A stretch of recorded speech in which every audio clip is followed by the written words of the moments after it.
The December wind howled through the streets of Carlin, Nevada, carrying with it the bitter memories of a love lost to winter's cruelty. And Sarah Granger pulled her shawl tighter around her shoulders as she stood behind the counter of her general store, determined never to let her heart thaw again. It had been 3 years since Thomas died in the blizzard of 1880, caught out on the range when the storm rolled in faster than anyone could have predicted. 3 years since she had learned that loving someone in the cold months meant risking the kind of pain that never quite left your bones. Now it was December of 1883, and Sarah had built walls around her heart higher than the Sierra Nevada mountains themselves.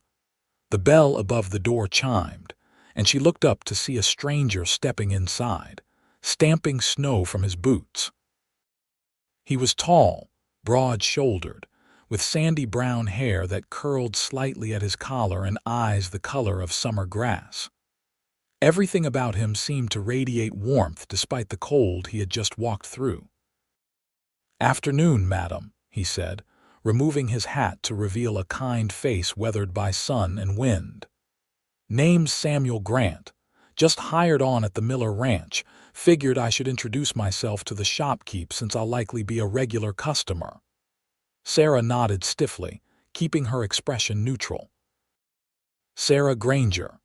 Welcome to Carlin. What can I help you find today?" Samuel approached the counter with an easy stride, his spurs jingling softly. "Need some tobacco, coffee, and whatever you might recommend for keeping warm out in the bunkhouse. Winters here seem to have a particular bite to them." "They do," Sarah said shortly, moving to gather his items. "The tobacco is on the shelf behind you, 3 different varieties. Coffee is there in the tin containers. As for keeping warm, I have wool blankets, extra socks, and a good supply of matches for your stove." As she spoke, she could feel his eyes on her, not in an inappropriate way, but with a curiosity that made her uncomfortable. She had grown accustomed to being left alone, to the other townspeople understanding that she was not interested in socializing beyond what was necessary for business. "You seem like you know a thing or two about surviving winter," Samuel observed, selecting a pouch of tobacco. "Been in Carlin long, all my life," Sarah replied, wrapping his purchases with efficient movements. "That will be $2.15. Samuel paid, but he did not immediately leave. "Might I ask where a man can get a decent meal around here? The ranch cook is capable enough, but I hear there's a restaurant down the street that serves a fine pot roast on Fridays." "The Silver Spoon, 2 doors down on the right," Sarah said, already turning away to straighten some canned goods that did not need straightening. "Mrs. Henderson runs it." "Much obliged." Samuel settled his hat back on his head, but he paused at the door. "Pleasure meeting you, Miss Granger. Something tells me I will be seeing you again soon." After he left, Sarah stood very still, her hands gripping the edge of the counter. There had been something in his voice, a warmth that threatened to seep through her carefully constructed defenses. She shook her head firmly. It did not matter how kind his eyes were, or how genuine his smile seemed. Winter was coming into its full force, and she would not allow herself to care about anyone during these dangerous months. Over the following weeks, Samuel proved true to his word about being a regular customer. He came into the store every few days, always polite, always ready with a friendly comment or observation about life in Carlin. Sarah remained coolly professional, answering his questions about merchandise and accepting his payment without encouraging further conversation. But Samuel was persistent in the gentlest way possible. He never pushed, never made her uncomfortable, but he also never stopped trying to draw her out of her shell. He would comment on the weather, tell her amusing stories about the horses at the Miller Ranch, or ask her opinion on which type of rope was best for different tasks.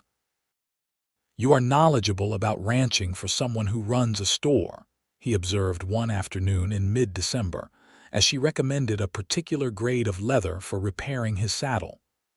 "My father owned a ranch before he passed," Sarah found herself saying before she could stop herself. "I grew up learning the trade, sold the property after he died, and used the money to open this store." "I am sorry for your loss," Samuel said, and the sincerity in his voice made her glance up at him. "It takes strength to start over like that." Sarah wrapped his purchase without responding, but something in her chest felt tight. She had not talked about her father with anyone in years. Most people in town knew the story, so there was no need to discuss it. "You know," Samuel continued, leaning against the counter in a relaxed way that suggested he was in no hurry to leave despite the cold wind rattling the windows. "Back in Wyoming, where I am from, we had winters that would freeze a man solid if he stood still too long. Learned early on that the key to surviving was not just keeping your body warm, but your spirit too. Hard to do when you are alone." Sarah's hand stilled on the wrapping paper. "Is there a point to this story, Mr. Grant? Samuel, please."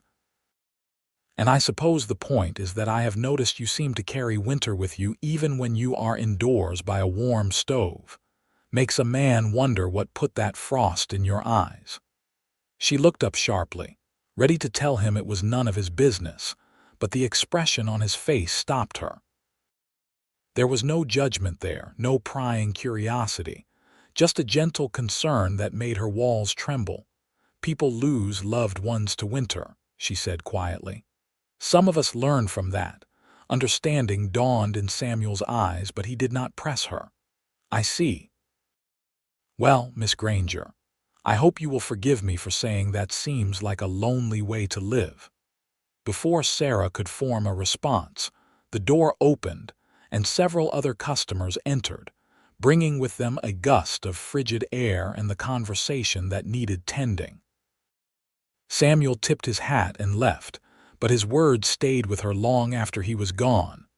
That night, alone in her small rooms above the store, Sarah stood by the window watching snow fall over the town. The streets were empty, everyone sensible tucked into their homes around warm fires. She thought about Samuel's words about carrying winter with her. He was not wrong. After Thomas died, something inside her had frozen solid, and she had told herself it was protection, that it was wisdom learned from hard experience. But lately, she had begun to wonder if it was really living at all. The next day was Sunday, and Sarah did something she had not done in months. She went to church.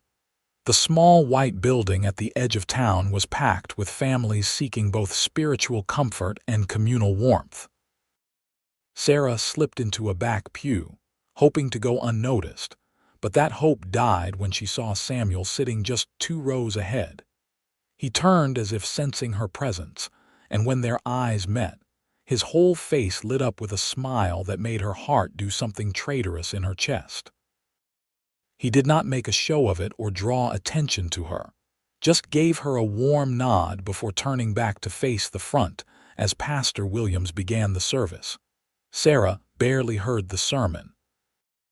She was too aware of Samuel sitting nearby, too conscious of the way his presence seemed to radiate warmth even across the space between them.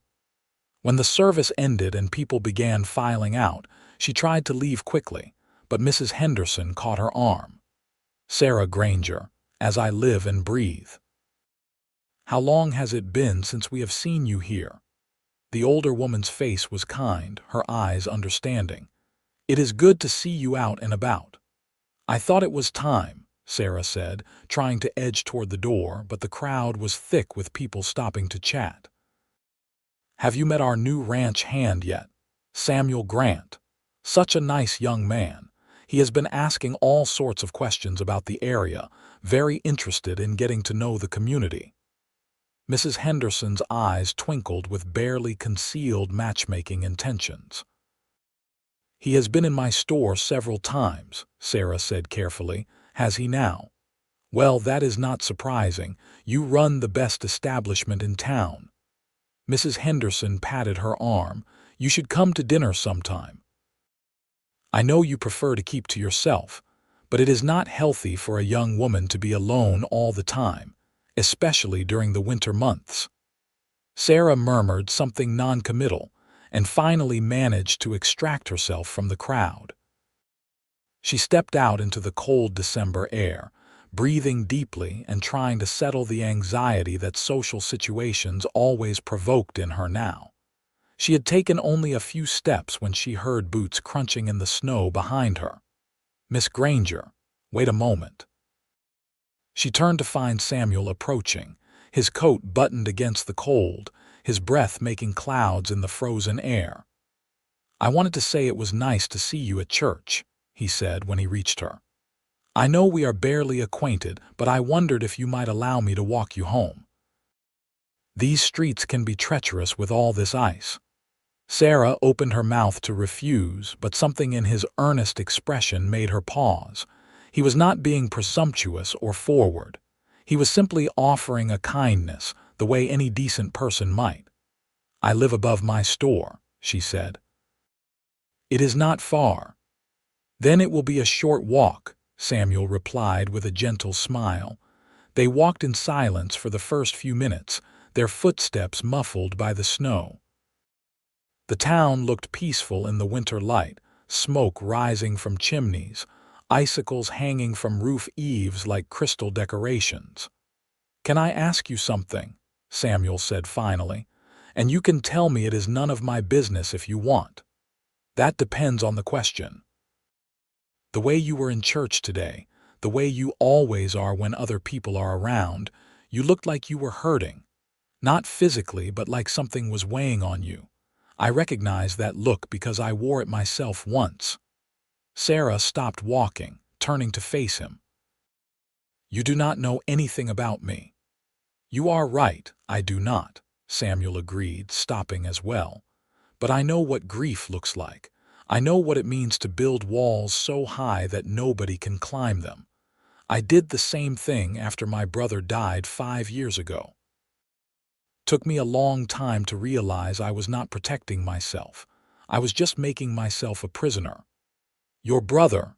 Sarah heard herself ask despite her better judgment. Samuel nodded, his eyes distant. "He was 2 years younger than me. We worked a ranch together in Wyoming. There was an accident with a spooked horse. He was thrown, hit his head on a rock, gone before the doctor could even arrive. For the longest time, I blamed myself for not being quicker, not seeing the danger before it happened. I stopped letting people get close because I thought if I did not care, I could not lose anyone again." "What changed?" The question slipped out before Sarah could stop it. "I realized that Jacob would have been angry with me for wasting my life like that.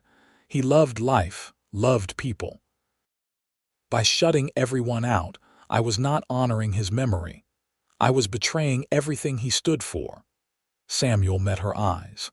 "I am not trying to preach at you, Miss Granger. I just recognize a kindred spirit, and I want you to know that you do not have to carry that weight alone." Sarah felt her throat tighten. "I lost someone too.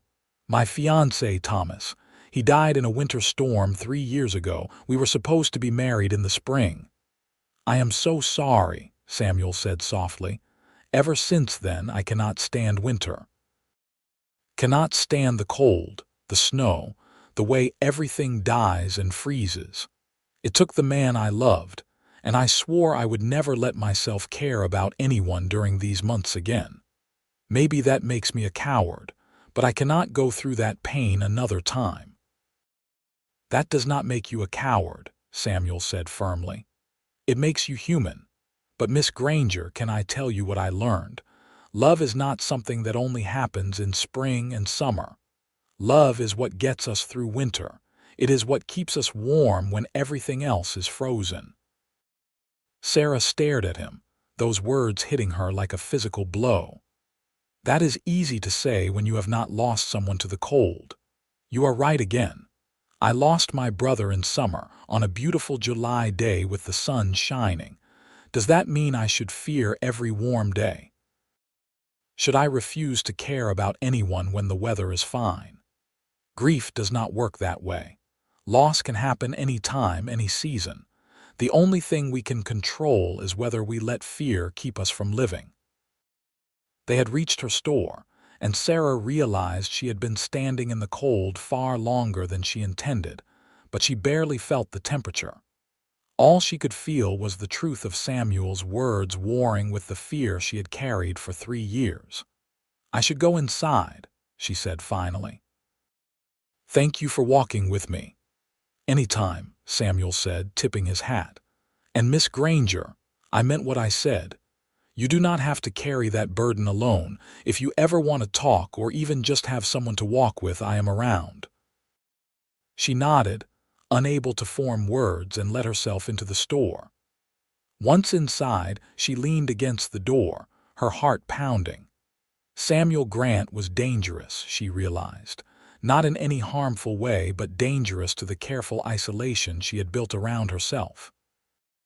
He saw through her walls, understood her pain, and offered her something she had not had in years: genuine connection.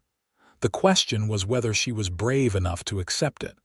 Over the next week, Sarah found herself thinking about Samuel far more than she wanted to admit. She caught herself watching the door of the store, anticipating his visits. When he did come in, she found herself lingering over his purchases, drawing out their interactions just a little bit longer than necessary. Samuel seemed to notice the subtle shift in her demeanor. He did not comment on it directly, but his smiles grew warmer, his conversations a bit longer. He told her about his work at the Miller Ranch, about the horses he was training and the plans for the spring cattle drive. She found herself sharing bits of her own life in return, small details about running the store, memories of her father and the ranch they had worked together. One snowy afternoon, Samuel came in carrying a package wrapped in brown paper. "I have something for you," he said, setting it on the counter. Sarah looked at it suspiciously. "What is this? Open it and see." Hesitantly, she unwrapped the package to find a beautiful woolen scarf in a deep blue color that reminded her of summer twilight. It was finely made, the wool soft and warm. "Samuel, I cannot accept this," she said immediately, trying to wrap it back up. "Why not?" He caught her hands gently, stopping her. "It is just a scarf, Miss Granger. I noticed you only have that thin shawl, and I thought you might appreciate something warmer for when you have to go out in this weather." "It is too much," Sarah protested, but her fingers were already stroking the soft wool. "It is a gift from one friend to another," Samuel said firmly. "Unless you do not consider me a friend." Sarah looked up at him, at the hope in his eyes, and felt her walls crumbling a little more. "I suppose we are becoming friends," she admitted quietly. "Then accept the gift in the spirit it is given. I want you to be warm, Sarah." It was the first time he had used her given name, and the sound of it on his lips made her heart skip. She found herself nodding, pulling the scarf around her shoulders. It was wonderfully warm, and it smelled faintly of pine and leather, like Samuel himself. "Thank you," she whispered. "You are most welcome." His smile could have melted all the snow in Nevada. After that day, something shifted between them. Sarah stopped fighting the friendship that was growing, stopped trying to keep Samuel at arm's length. She began to look forward to his visits, to save up interesting observations or stories to share with him. He brought light into her days, warmth into the cold December that she had been dreading. 2 weeks before Christmas, Samuel came into the store with an unusual request. "There is a dance at the community hall this Saturday. I know it is not your usual sort of thing, but I would be honored if you would accompany me." Sarah's immediate instinct was to refuse. She had not attended any social events since Thomas died, had not danced or laughed or participated in the community life of Carlin. But looking at Samuel's hopeful face, she found she did not want to say no. "I am not sure I remember how to dance," she said instead. "I will remind you." Samuel's eyes sparkled, Please, Sarah, it would make me very happy to have you there. All right, she heard herself say. I will go. The smile that broke across Samuel's face was worth every bit of anxiety the commitment caused her. Saturday arrived cold and clear, the sky full of stars that seemed to hang lower in the winter air. Sarah dressed carefully in her best dress, a deep green wool that she had not worn in years. She brushed out her dark blonde hair and pinned it up, allowing a few curls to frame her face. When she looked at herself in the mirror, she barely recognized the woman staring back. There was color in her cheeks, a light in her hazel eyes that had been missing for so long. Samuel arrived promptly at 7, and the look on his face when she opened the door told her everything she needed to know about how she looked. "Sarah, you are beautiful," he said, his voice full of genuine admiration. "You clean up rather nicely yourself," she replied, taking in his crisp white shirt, black vest, and neatly pressed trousers. He had even trimmed his hair, though the curls still fell charmingly at his collar. The community hall was bright with lanterns and full of people when they arrived. A fiddle band was playing and couples were already spinning across the floor. Sarah felt her anxiety spike, but Samuel took her hand and squeezed it gently. "We do not have to stay long if you do not want to," he said quietly. "Just give it a chance." She nodded, and he led her to the edge of the dance floor.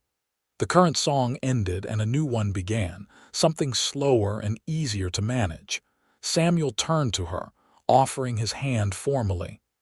"May I have this dance, Miss Granger?" Sarah placed her hand in his, and suddenly she was in his arms, his hand at her waist, her hand on his shoulder. He began to lead her in a simple waltz, his movements confident but not showy, giving her time to find the rhythm. "See," he said softly, "you remember just fine." And she did. Her body remembered how to move to music, how to follow a partner's lead, how to let herself relax into the moment. She had forgotten how good it felt to dance, to be held, to move in harmony with another person. They danced several songs, and Sarah found herself laughing at Samuel's jokes, smiling at his observations about the other dancers, feeling lighter than she had in years.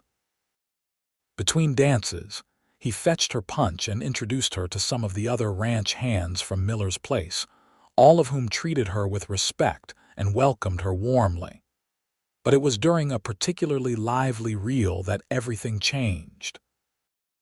The other dancers were spinning and laughing, the music fast and joyful, and Sarah found herself caught up in the energy of it all. Samuel swung her around, his hands strong and sure, and she was laughing, genuinely laughing, her head thrown back with pure joy. When the song ended, they were both breathless, and Samuel was looking at her with an expression that made her heart race for entirely different reasons. Without thinking, she leaned up and kissed his cheek, a brief touch of her lips to his skin. She pulled back immediately, shocked at her own boldness, but Samuel caught her hand before she could retreat. "Sarah," he said, his voice low and intense, "I need you to know something. I did not come to Carlin looking for this. I did not expect to meet someone like you. But from the first moment I walked into your store, I felt something I have not felt in years. These past weeks, getting to know you, seeing you start to come back to life, it has meant everything to me." "Samuel," she whispered, her heart pounding, "I know you are scared. I know winter holds painful memories for you. But Sarah, what I said about love keeping us warm, I meant it. I am falling in love with you, and I want the chance to show you that loving in winter does not have to end in heartbreak." Sarah stared at him, emotions warring inside her. Fear told her to run, to protect herself, to not risk this pain again. But something stronger, something that had been growing steadily over these weeks, told her to stay, to take the risk, to trust this man who had shown her nothing but kindness and understanding. "I am terrified," she admitted, her voice shaking. I swore I would never let myself feel this way again, especially not in winter. But Samuel, you have made me feel things I thought were dead inside me. You have made me want to try again, even though it scares me to death." "Then try with me," Samuel said, bringing her hand to his lips and kissing her knuckles gently. "Let me prove to you that love can survive any season, that it can keep us both warm no matter how cold it gets outside." The music had started again, but they stood still in the middle of the dance floor, the rest of the world fading away. Sarah looked into Samuel's green eyes and saw only truth there, only devotion and hope, and the kind of steady strength she had not known she needed. "All right," she breathed. "I will try. With you, I will try." The joy that filled Samuel's face was like sunrise breaking over the mountains. He pulled her into his arms, holding her close but proper, and they began to sway to the music, no longer following any particular step, just moving together, two people taking the first tentative steps toward something new. When Samuel walked her home that night, the cold seemed less bitter somehow. They walked slowly, not wanting the evening to end, their gloved hands linked between them. "Tell me something about your brother," Sarah said as they walked. "Something happy." Samuel smiled, his eyes getting that distant look people get when remembering someone loved and lost. Jacob had this laugh that could fill a whole room, big and booming and absolutely infectious. Could not tell a joke without cracking himself up halfway through. "Drove me crazy sometimes, but I would give anything to hear it again." "He sounds wonderful." He was. You would have liked him. He had a gift for making people feel comfortable like they had known him forever. Samuel glanced at her. "I think that is part of why I felt drawn to you from the start. You have that same quality hidden underneath all your walls, that warmth that draws people in, even when you are trying to keep them out." "I was not very warm when we met," Sarah pointed out. "No, but I could sense it was there. Like a fire banked for the night, still glowing under the ashes, just waiting for someone to stir it back to life." He stopped walking and turned to face her. "Thank you for tonight, Sarah. Thank you for taking a chance. Thank you for being patient with me," she replied. "For not giving up when I was trying so hard to keep you at a distance." "I would wait forever for you," Samuel said simply, and the truth of it was written plainly on his face. They stood there in the snowy street, the world quiet around them, and Sarah felt something inside her chest crack wide open. All the fear, all the frozen grief she had been carrying, it began to thaw in the warmth of Samuel's regard. "Can I ask you something?" she said softly. "Anything. When you lost your brother, how did you learn to live with it? How did you get past the fear of losing someone else?" Samuel was quiet for a moment, considering his words carefully. "I did not get past it exactly. I learned to carry it differently. The fear is still there sometimes, but I realized that the love I had for Jacob, the years we spent together, those were worth more than any amount of pain his loss caused. If I had the choice to go back and never know him to avoid the grief, I would not take it. The love was worth the cost." Tears pricked at Sarah's eyes. "I have been so angry at Thomas for dying, so angry at Winter for taking him, so angry at myself for not making him stay home that day. The anger felt safer than the grief." "Anger is just grief wearing a different coat," Samuel said gently. "But Sarah, you do not have to be angry anymore. You can let yourself grieve, and then you can let yourself heal, and then you can let yourself love again. Not because Thomas did not matter, but because he did. Because the capacity to love that you shared with him is still inside you, and it deserves to live." "How did you get so wise?" Sarah asked, wiping at her eyes. "Hard lessons and a lot of lonely nights," Samuel replied with a sad smile. "But also from people who refused to let me disappear into my grief. A ranch foreman in Wyoming who would not let me work myself to death. A friend who dragged me to church every Sunday even when I did not want to go. Sometimes we need other people to show us the way back to ourselves. Sarah stepped closer to him, looking up into his face. Is that what you are doing for me? Showing me the way back to myself? I am just walking beside you, Samuel said, reaching up to cup her cheek with his gloved hand. You are finding your own way. You have always had the strength, Sarah. You just forgot for a while. She leaned into his touch, closing her eyes. I am still scared, Samuel. What if something happens to you? What if I let myself love you and then winter takes you away too? What if the sun does not rise tomorrow? What if the earth stops turning? What if 100 other impossible things happen? Samuel tilted her face up to meet his eyes. We cannot control when or how we lose the people we love, Sarah. All we can control is whether we let fear keep us from loving in the first place. And I promise you, if you give me your heart, I will guard it with everything I have. I will do my best to stay safe, to come home to you every night, to grow old beside you. But even more than that, I will make every moment we have together worth the risk. Every moment worth the risk, Sarah repeated softly, testing the words. They felt revolutionary, like a key turning in a lock she had thought was rusted shut forever. Every single one, Samuel confirmed. Starting with this moment right now. Would you let me kiss you, Sarah? Not because I am trying to rush you into anything, but because I have been wanting to since the first time you smiled at me, and life is too short to waste time when we know what we want. Sarah's breath caught. She thought about Thomas, about the love they had shared, about how he would have hated to see her frozen in grief for years after his death. She thought about Samuel's brother Jacob, who loved life and people. She thought about all the moments she had missed by keeping herself locked away. Yes, she whispered. Please.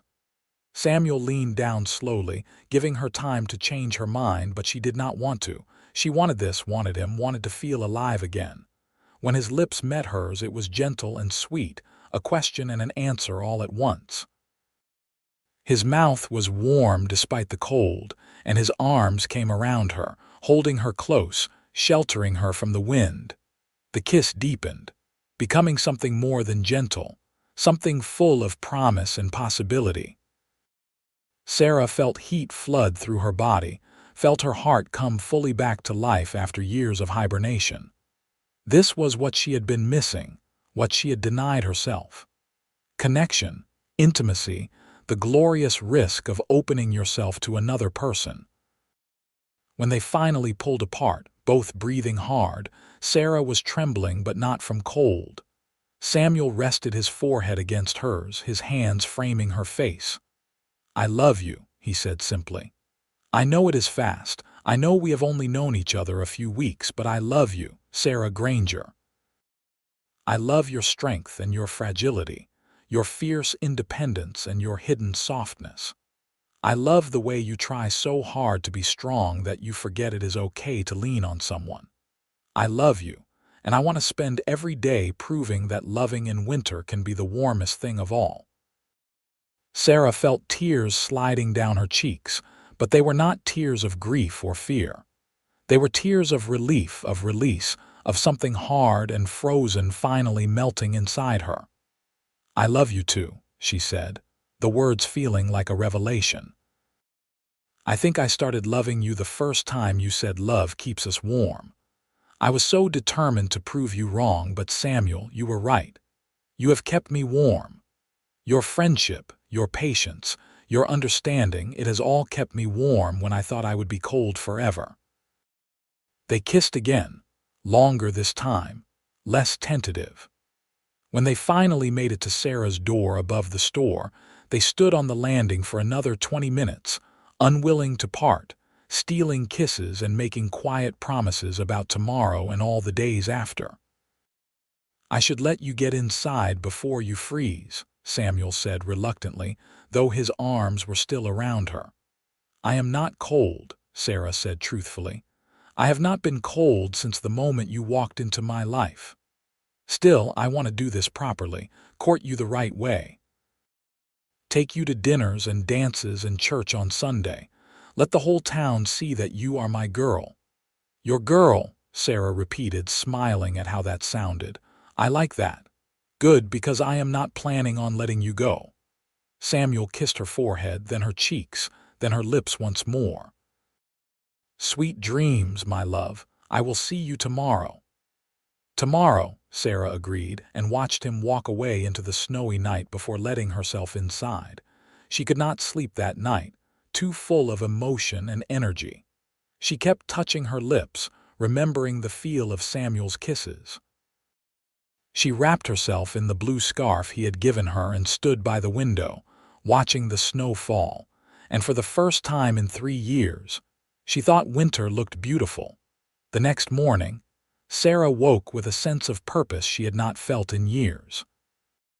She dressed carefully, taking time with her appearance in a way she had not bothered with before. When she opened the store, she found herself humming, actually humming, as she arranged merchandise and swept the floors. Samuel came in around mid-morning, and the smile he gave her was so full of warmth and affection that Sarah felt her cheeks heat. "Good morning," he said, removing his hat. "You look lovely today." "Good morning yourself," Sarah replied, unable to keep the happiness from her voice. "What brings you by? I thought you would be working." "I am. Boss sent me to pick up some supplies, but I would be lying if I said that was the only reason I came." He approached the counter, leaning on it in that relaxed way of his. "I wanted to see you, make sure last night was not a dream." "Not a dream," Sarah confirmed, reaching across the counter to touch his hand. The simple contact sent warmth flooding through her. They were interrupted by Mrs. Henderson bustling in, her arms full of packages. She stopped short when she saw them, her eyes going from their joined hands to their faces, and a knowing smile spread across her features. "Well, well," she said cheerfully. "I wondered how long it would take you two to figure out what everyone else in town already knew." "And what is that?" Samuel asked, though he was grinning. "That you are perfect for each other, of course. Sarah needs someone who can thaw that icy shell she built around herself, and Samuel, you need someone who challenges you to be patient and persistent." Mrs. Henderson set her packages on the counter. "I am happy for you both. Lord knows this town could use some good news and some young love to warm up these cold winter days." After Mrs. Henderson left, Samuel and Sarah looked at each other and laughed. "I suppose the whole town will know by sundown," Sarah said, but she did not sound upset about it. "Does that bother you?" Samuel asked seriously. "No," Sarah realized with some surprise. "It does not. I spent 3 years hiding away, keeping people at a distance. It feels good to have something happy to share instead." "Then let them talk," Samuel said, lifting her hand to his lips and kissing it. "Let them see that we are together. I want everyone to know you are mine and I am yours." The weeks leading up to Christmas passed in a blur of happiness for Sarah. True to his word, Samuel courted her properly, calling on her every evening after his work at the ranch was done. They would take walks through the snow-covered town, have dinner at the Silver Spoon, or simply sit in her rooms above the store, talking for hours by the warmth of her stove.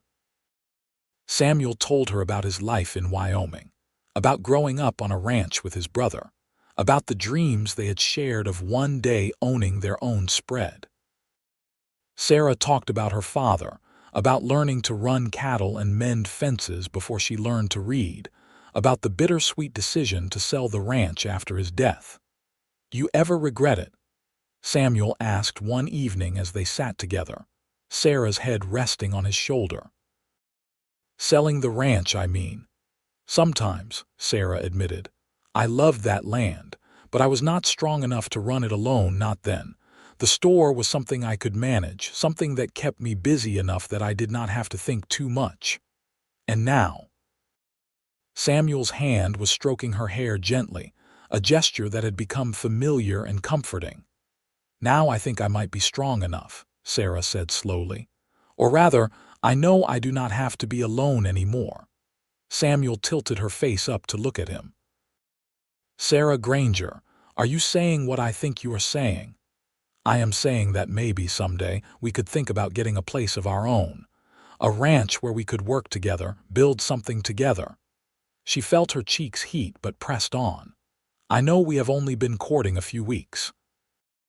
I know it is too soon to talk about the future like this.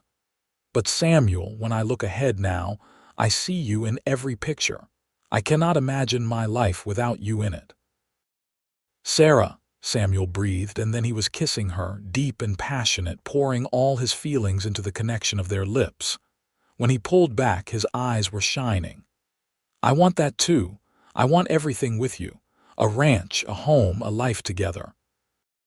You say it is too soon, but I knew my heart the day I met you. I have just been waiting for yours to catch up." "It has," Sarah said firmly. "My heart has definitely caught up." They spent Christmas Eve together, attending the church service and then walking through town looking at the decorations. Many houses had candles in their windows, and someone had strung pine garlands along the main street.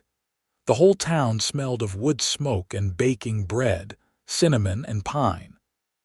"I have something for you," Samuel said as they stood outside her store, the night cold but clear, stars brilliant overhead. He reached into his coat and pulled out a small box. Sarah took it with trembling fingers and opened it to find a delicate gold locket. She gasped at the beauty of it, the way it caught the lamplight. "Open it," Samuel urged. Inside was a tiny painting, clearly commissioned, showing a cowboy and a woman standing together in front of a ranch house, mountains in the background. "Samuel," Sarah whispered, tears filling her eyes. "It is beautiful, but this must have cost you everything you have saved." "It was worth it to see your face right now," Samuel said softly. "I want you to wear this and remember that this is our future. This is what we are building together. A home, a life, warmth in the middle of winter." Sarah threw her arms around him, holding him tight. "Help me put it on." Samuel fastened the locket around her neck, and Sarah touched it gently, feeling the weight of it against her skin, a tangible promise of the future they were creating. "I have something for you too," she said, pulling a package from her pocket. "It is not as grand as your gift." Samuel unwrapped it to find a pair of leather gloves, beautifully tooled with a design of horses running across the back. "Sarah, these are incredible. Did you make these?" "I did. My father taught me leather work when I was young. I have not done any in years, but I wanted to make you something with my own hands." She ducked her head shyly. "I wanted you to carry something of me with you when you are working." "I love them," Samuel said fervently. "I love you. Merry Christmas, my Sarah." "Merry Christmas, Samuel." They kissed under the stars, and Sarah thought about how different this Christmas was from the one she had endured for the past 3 years. Then, she had merely survived the season, counting days until spring. Now, she was living again, loving again, and winter had become something beautiful. After Christmas, Samuel began to look at properties in the area, small ranches that were for sale or lease. Sarah went with him, bundled in her blue scarf and the new coat Samuel had bought her, and they would walk the land together, discussing possibilities and dreaming aloud. "This one has good water access," Samuel would say, "or that one has a solid barn structure." Sarah would point out the quality of the grazing land or the potential for growing hay. They made a good team, their knowledge complementing each other, their visions for the future aligning naturally. On New Year's Eve, the whole town gathered at the community hall for a celebration. Sarah wore her best dress again, the locket at her throat, and Samuel was handsome in a new shirt she had helped him pick out. They danced every dance, laughing and talking with neighbors, fully part of the community again. When midnight came, Samuel pulled her outside into the cold night air. Sarah Granger, he said, taking both her hands in his. This year has been the strangest and most wonderful of my life. I came to Carlin expecting nothing more than a job and a place to lay my head. Instead, I found you. I found love in the middle of winter, found warmth in the coldest season, found my future in your eyes. Samuel, Sarah whispered, her heart pounding because she knew what was coming, could see it in his face. I know we have only known each other a few months. I know some people will say we are rushing things. But Sarah, I have never been more certain of anything in my life. I love you with everything I have, and I want to spend the rest of my days showing you that love keeps us warm. Will you marry me? Will you be my wife and my partner and the other half of my heart? Sarah felt tears streaming down her face, but they were tears of pure joy. Yes, she said through her tears. Yes, Samuel, I will marry you. I love you so much it scares me sometimes, but it is the best kind of fear, the kind that means you are alive and taking chances and believing in something bigger than yourself.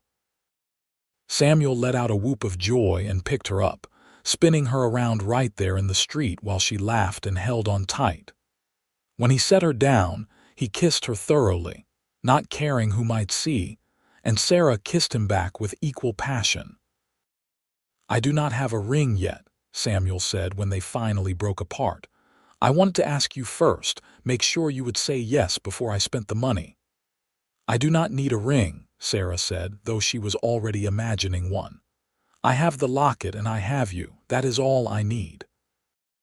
You will have a ring, Samuel promised. The prettiest one I can find. But for now, come here and let me hold my fiancé. They stood together in the cold winter night, holding each other, and Sarah felt a completeness she had not known was possible. She had spent 3 years believing that winter was her enemy, that the cold months would only ever bring her pain. But Samuel had shown her differently. He had shown her that love could bloom in any season, that warmth came not from the weather but from the heart. Thank you, she whispered against his chest. For what? For not giving up on me, for seeing past my walls, for teaching me that it is okay to love in winter, that love keeps us warm. Samuel pulled back to look at her, his eyes soft and full of devotion. You did not need teaching, Sarah. You just needed reminding. Your heart always knew how to love. It was just waiting for the right person to love again. They were married on Valentine's Day, a date that Sarah chose deliberately because it fell right in the heart of winter. She wanted to reclaim the season that had haunted her, wanted to fill it with joy instead of grief. The church was packed with townspeople, all of whom had watched the courtship with approval and affection. Sarah wore a dress of cream-colored wool trimmed with lace that Mrs. Henderson had helped her sew. The locket hung at her throat, and pinned to her bodice was a sprig of evergreen, symbol of enduring love. Samuel stood at the altar in his best suit, his eyes locked on her as she walked down the aisle, and the love shining from his face made her breath catch. Pastor Williams performed the ceremony, his voice warm as he spoke about the sanctity of marriage, the importance of partnership, the blessing of finding your other half. When it came time for the vows, Samuel took Sarah's hands and spoke clearly enough for everyone to hear. Sarah, I promise to love you in every season, but especially in winter, because that is when we found each other. I promise to keep you warm when the world is cold, to shelter you in storms, to be your partner in building our life together. I promise to honor what you have lost while helping you embrace what we have found. I promise to love you every day for the rest of our lives. Sarah blinked back tears as she said her own vows. Samuel, you gave me back my life when I thought it was over. You showed me that love does not end with loss, that hearts can heal and grow strong again. I promise to love you with all that I am, to work beside you in building our dreams, to face whatever comes with courage because I know I do not face it alone. I promise to remember always that love keeps us warm, and to never let fear keep me from living fully. I promise to love you every day for the rest of our lives." The ring Samuel slipped on her finger was simple but beautiful, a gold band with a small diamond that caught the light. Sarah had bought him a matching gold band, and as she slid it onto his finger, she felt the rightness of it settle into her bones. This was meant to be. They were meant to be. "I now pronounce you husband and wife," Pastor William said with a broad smile. "Samuel, you may kiss your bride." And Samuel did, pulling Sarah into his arms and kissing her with all the love and joy and promise their future held. The congregation erupted in applause and cheers, and when they finally broke apart, both were grinning like fools. The reception was held at the Silver Spoon, which Mrs. Henderson had decorated with winter flowers and evergreen boughs. There was food and dancing and toasts to the happy couple. Sarah found herself passed from one set of arms to another as various townspeople danced with her, all of them expressing their happiness at seeing her so alive again. But it was the dance with Samuel at the end of the night that mattered most. The crowd had thinned, most people heading home through the cold, but Samuel held his wife close as they swayed to a final waltz. "Happy," he murmured against her hair. "Happier than I ever thought I could be," Sarah replied honestly. "Thank you for this, Samuel, for all of it. For being patient with me, for loving me even when I was trying so hard not to love you back, for giving me a reason to embrace winter instead of fear it." "You do not have to thank me for loving you, Sarah. That is the easiest thing I have ever done." He pulled back to look at her, ready to start our life together, more than ready. They had rented a small house on the edge of town while they saved money for the ranch they both dreamed of. It was nothing fancy, just 3 rooms and a kitchen, but Samuel had made sure it was well stocked with firewood and that the stove worked properly. He carried Sarah over the threshold despite her laughing protests, and they spent their first night as husband and wife wrapped in each other's arms, the winter wind howling outside while they created their own warmth within. The months that followed were not always easy. Running the store while Samuel worked at the Miller Ranch kept them both busy, and saving money for their dream required sacrifice and discipline. But they did it together, making decisions as partners, supporting each other through the challenges. Sarah sold her store in April to a young couple moving to Carlin from California. The decision was not easy, as the store had been her safety net for years, but she knew it was time to move forward. With the money from the sale combined with their savings, they had enough to purchase a small ranch 15 miles outside of town. It was not much at first, just 80 acres with a run-down cabin and a barn that needed significant repairs. But it had good water, decent grazing land, and most importantly, it was theirs. They moved in at the beginning of May, and Sarah stood in the doorway of their cabin, looking out at the land they now owned, and felt a sense of coming home that had nothing to do with buildings and everything to do with the man standing beside her. "We are going to make this work," Samuel said, his arm around her waist. "It will be hard, but we will build something wonderful here." "I know we will," Sarah agreed, "because we are doing it together." They spent that first summer working from sunup to sundown. Samuel repaired the barn and the fences while Sarah planted a garden and began fixing up the cabin. They purchased a small herd of cattle with money Samuel had saved, and Sarah proved she had not forgotten anything her father taught her about ranching. The work was back-breaking but satisfying. At night, they would fall into bed exhausted but happy, holding each other and talking about the future. Sarah loved watching Samuel work, loved the way his face would light up when he talked about his plans for the ranch, loved the life they were building together. By the time autumn arrived, the cabin was comfortable and well repaired. The barn was solid, the fences were mended, and their small herd was healthy and growing. Sarah had put up vegetables from her garden, and Samuel had cut enough hay to feed their animals through the winter. As the days grew shorter and the temperature dropped, Sarah realized with some surprise that she was not dreading winter as she had for so many years. The cold no longer felt like a threat. Instead, it felt like an opportunity to draw closer to Samuel, to spend quiet evenings by the fire, to appreciate the home they had created together. The first snow fell in early November, and Sarah stood at the window watching it come down, Samuel's arms around her from behind. "What are you thinking?" he asked, resting his chin on her shoulder. "I am thinking about how different this is from a year ago," Sarah said softly. "Last winter I was terrified of the cold, of the memories, of the pain. I was so determined to keep everyone at a distance, to never let myself feel anything again. And then you walked into my store with your kind eyes and your gentle persistence, and you changed everything." "We changed everything together," Samuel corrected.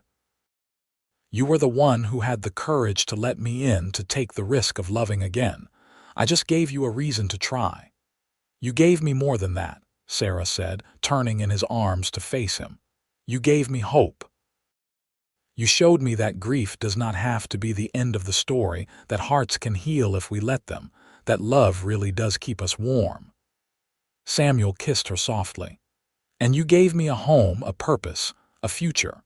Before I met you, I was just drifting, going from job to job, never putting down roots. You made me want to stay, to build something permanent, to have something worth protecting." That winter was the happiest Sarah had ever known. The ranch work slowed during the coldest months, giving them time to simply be together. They would spend hours talking by the fire, making plans for the spring, sharing stories and dreams. Samuel taught Sarah to play chess with a set he had carved himself, and she taught him the songs her father used to sing. On the anniversary of Thomas's death, Sarah woke to find Samuel already up, the cabin warm from the fire he had built. He came to sit on the edge of the bed when he saw she was awake. "I know today might be hard for you," he said gently. "I want you to know that it is okay if you need to grieve. Loving me does not mean you have to forget him." Sarah felt tears prick her eyes at his understanding. "Thank you," she whispered. "I do still miss him, still wonder what our life might have been. But Samuel, I do not regret the path that led me to you. If I could go back and change things, I am not sure I would, because that might mean losing what we have now." "You are allowed to hold both of those feelings at once," Samuel said. "Love for what was and love for what is. They do not have to be in competition." They spent the day quietly, and in the afternoon, Sarah asked Samuel to ride with her to the small cemetery outside Carlin where Thomas was buried. She had not visited the grave in over a year, too afraid of the emotions it might stir up. But now, with Samuel beside her, she felt strong enough. They stood together in the snow, Sarah looking down at the simple headstone that marked Thomas's resting place. Samuel stood a respectful distance away, giving her space but still close enough that she could feel his presence. "I loved you," Sarah said softly to the grave. "I will always love the boy you were and the man you were becoming. You deserved so much more than the few years you got. But Thomas, I need you to know that I am happy now. I found someone who makes me laugh and challenges me and keeps me warm. I think you would have liked him. I think you would have been friends." She paused, wiping tears from her cheeks. "I hope wherever you are at peace, and I hope you know that I am at peace too, finally." She stepped back, and Samuel immediately moved to her side, taking her hand. They stood together for a few more minutes, and then Sarah nodded that she was ready to go. As they rode back to the ranch, she felt lighter somehow, as if she had set down a burden she had been carrying for years. "Thank you for understanding," she said to Samuel as they put the horses away. Not every man would be so accepting of his wife visiting her dead fiancé's grave. "I am not afraid of your past, Sarah," Samuel replied. "Your capacity to love deeply, to grieve deeply, those are parts of what make you who you are. I would never ask you to pretend that part of your life did not exist." Sarah kissed him then, pouring all her love and gratitude into the embrace. "How did I get so lucky?" she whispered. "We both got lucky," Samuel said. "Now come inside. I made stew, and I want to hear your opinion on whether I am getting better at cooking." The rest of that winter passed peacefully. Sarah found herself actually enjoying the season for the first time since childhood. She loved the way the snow looked on their land, loved the coziness of the cabin when storms raged outside, loved the excuse to spend long hours curled up with Samuel. When spring came, they expanded their herd and planted more crops. The ranch began to thrive under their combined efforts, and other ranchers in the area took notice. Samuel's reputation as a skilled horseman grew, and Sarah became known for having an excellent eye for healthy cattle. By the time their first wedding anniversary arrived, the ranch was doing well enough that they could afford to hire a hand to help with the work. This freed up some of their time and allowed them to start thinking about the future in new ways. "I want children," Sarah said one night as they sat on the porch watching the sunset. "I know we have talked about it before, but I mean I really want them. I want to fill this house with noise and laughter. I want to watch you teach a son to ride or a daughter to rope a calf. I want us to build not just a ranch but a legacy." Samuel turned to her with such joy on his face that Sarah's heart swelled. "Are you saying what I think you are saying? I am saying that I am ready to move forward completely, to create new life instead of just surviving. You showed me how to live again, Samuel. Now I want to create a family with you." They started trying that very night, and by summer, Sarah knew she was pregnant. The joy she felt was complicated by fear, the old anxieties about loss trying to creep back in, but Samuel was there every step of the way, reassuring her and reminding her that they would face whatever came together. What if something goes wrong? Sarah fretted one evening, her hand on her still flat stomach. "What if I lose the baby? What if something happens during the birth?" "Then we will face it together," Samuel said firmly, kneeling before her chair and taking her hands. "Sarah, I cannot promise that nothing bad will ever happen. Life does not work that way. But I can promise that whatever comes, you will not face it alone. We are partners in joy and in sorrow, in success and in struggle. That is what marriage means." His words calmed her, as they always did. Sarah realized that this was what she had needed all along. Not someone who could promise that nothing bad would ever happen, but someone who promised to stand beside her when it did. Her pregnancy progressed normally, though she continued to work on the ranch until she got too big to comfortably ride or bend. Samuel fussed over her endlessly, insisting she rest more than she wanted to, bringing her special treats from town, reading to her in the evenings from the books they borrowed from the lending library. As winter approached again, Sarah felt a moment of panic. The baby was due in early December, and the old fear of winter claimed back to the surface. But Samuel held her through the anxiety, reminding her of how far she had come. "Remember 2 years ago," he said as the first snow began to fall. "You were so convinced that winter only brought pain, that loving in the cold months was asking for heartbreak. But Sarah, look at us now. We built this ranch during winter. We fell in love during winter. We got married in winter. This season has given us everything. It is not your enemy." "It never was." "You are right," Sarah said, breathing deeply and letting his words sink in. "Winter brought you to me. It brought us this life, and now it is bringing us our child. How can I fear the season that has given me so much?" On December 10th, 1885, during a gentle snowfall, Sarah gave birth to a healthy baby boy. The labor was long and difficult, but Samuel never left her side, holding her hand and whispering encouragement even when she was certain she could not go on. When the midwife finally placed the baby in her arms, Sarah looked down at the tiny, perfect face and felt her heart expand in ways she had not known were possible. The baby had Samuel's eyes and her nose, and he was absolutely beautiful. "Hello, little one," she whispered, tears streaming down her face. "We have been waiting for you." Samuel sat beside her on the bed, his arm around her shoulders, looking down at their son with wonder written all over his face. "He is perfect," he breathed. "Sarah, we made a person. A whole entire person."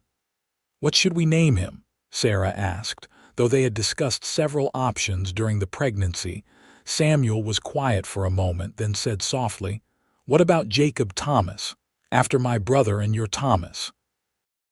The two men who shaped us into who we are today, who taught us about love even in their absence." Sarah looked up at him, new tears filling her eyes. "That is perfect. Jacob Thomas Grant, our son, carrying the legacy of the love that came before him." They sat together for a long time, the three of them, while the snow fell softly outside and the fire crackled in the stove. Sarah thought about how afraid she had been of this moment, of bringing a child into the world during winter, of risking her heart again. But holding her son with her husband beside her, she felt only warmth and love and gratitude. "Love keeps us warm," she said softly, repeating the words Samuel had spoken to her 2 years ago. "You were right all along." "We keep each other warm," Samuel corrected, kissing her temple. "You, me, and now this little guy. We are a family, Sarah, our family. And nothing, not winter or fear or grief or anything else, can take that away from us." The years that followed were full and rich. Jacob grew into a bright, curious boy who loved the ranch and the animals with the same passion his parents did. When he was 3, Sarah gave birth to a daughter they named Rose, after Samuel's mother. 2 years after that, another son arrived whom they called William after Sarah's father. The ranch continued to prosper, growing from 80 acres to over 200 as they purchased adjacent land. They built a proper house, larger than the cabin, with enough room for their growing family and the life they were creating. Samuel became known throughout Nevada as one of the best horsemen in the territory, and Sarah's business sense kept their finances healthy and their operation running smoothly. But through it all, the most important thing remained the love they had found in the winter of 1883. No matter how busy they got or how many responsibilities they carried, they always made time for each other, always remembered what had brought them together. Every winter, on the anniversary of the day they met, Samuel would give Sarah a gift of something warm, a new scarf, a pair of gloves, a blanket she had admired, and would say the words that had become their private motto: "Love keeps us warm." And Sarah would kiss him and reply, "Yes, it does." They grew old together on that ranch, watching their children grow and eventually start families of their own. Jacob became a rancher like his parents, taking over the operation when Samuel's back grew too stiff for the hard labor. Rose married a doctor and moved to Carson City, though she visited often. William became a horse trainer, working alongside his father even into Samuel's later years. On their 30th wedding anniversary, Sarah and Samuel sat together on the porch of the house they had built, watching the sunset over land they had worked together for decades. Samuel's hair was gray now, and Sarah wore glasses for close work, but the love between them was as strong as ever. "Do you ever regret it?" Samuel asked, holding her hand. "Taking a chance on a cowboy you barely knew, letting yourself love again when you were so determined not to?" Sarah turned to him, her eyes soft with affection. "Not for a single moment. You gave me my life back, Samuel. You showed me that fear is no way to live, that love is always worth the risk. These 30 years with you have been the best of my life. Every moment has been worth it, even the hard parts." Samuel asked with a smile, thinking of the lean years, the sick cattle, the times they had barely scraped by. "Especially the hard parts," Sarah said firmly, "because we faced them together. That is what you taught me, Samuel, that we do not have to face winter alone. That when we have love, we can survive anything." Samuel pulled her close, and they sat together watching the stars come out, the same way they had done thousands of times over the decades. The winter wind was cold, but they barely felt it, warmed by each other and by the life they had built, the family they had raised, the love that had started on a cold December day and had never stopped growing. When Samuel passed away in his sleep at the age of 78, Sarah grieved deeply. But this time, the grief did not freeze her or shut her down. She had children and grandchildren to help her through. She had a lifetime of beautiful memories to sustain her, and she had the unshakable knowledge that she had been truly, completely loved. She lived for 5 more years, continuing to work on the ranch as much as her aging body would allow, playing with her grandchildren and great-grandchildren, sharing stories about Samuel and the love they had shared. She never remarried, not because she was afraid to love again, but because she had had the great love of her life, and she was content with that. On a cold December night, exactly 53 years after she had first met Samuel in her store, Sarah passed away peacefully in her sleep, a smile on her face. Her family found her in the morning, the blue scarf Samuel had given her wrapped around her shoulders, the locket with its tiny painting still at her throat, and clutched in her hand was a note in Samuel's handwriting that she had kept all these years. It read simply, "My dearest Sarah, love keeps us warm. Always and forever, Samuel." They buried her next to Samuel in the small cemetery outside Carlin under a headstone that read, "Sarah Grant, beloved wife, mother, and grandmother." She learned that love keeps us warm, and she passed that lesson on to all who knew her.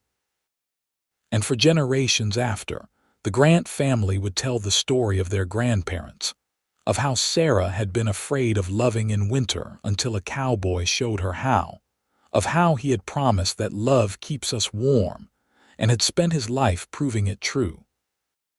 The story became a family legend, a reminder that fear should never keep us from love, that the greatest risks often bring the greatest rewards, and that when 2 hearts join together, they can weather any storm. The ranch passed down through the family, from Jacob to his children, and then to theirs, each generation adding to the legacy that Sarah and Samuel had started.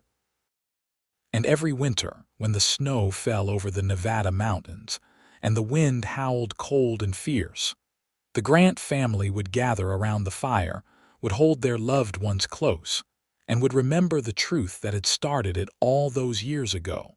Love keeps us warm. In winter and in summer, in joy and in sorrow, through all the seasons of life, love keeps us warm. It was the lesson Sarah learned, the gift Samuel gave her, and the legacy they left behind.